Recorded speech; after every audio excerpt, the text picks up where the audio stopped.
How to use unions in Tableau.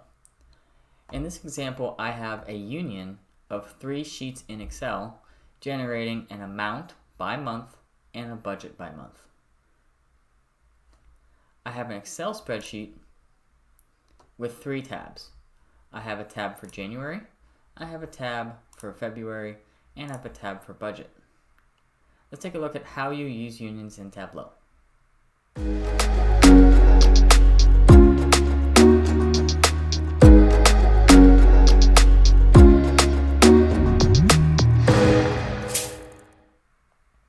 Unions are used when your data is in the same format.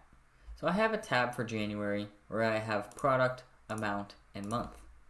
I have a tab for February which is product, amount, and month.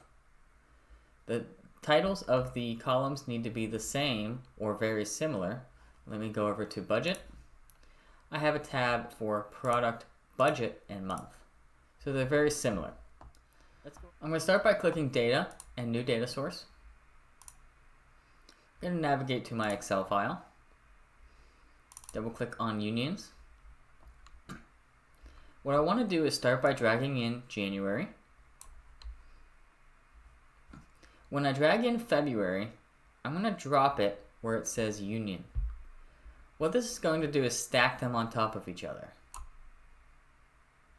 Once I type February in, I have a row for each product and each amount for all of January and all of February.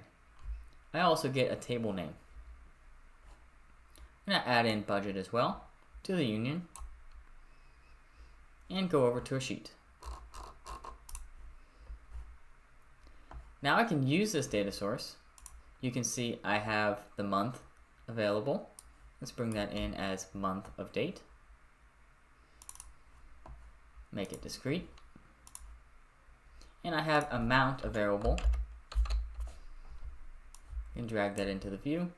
And I have a budget available. Drag that into the view as well. And we can compare month by month and against budget using the union in Tableau. Hope this helps.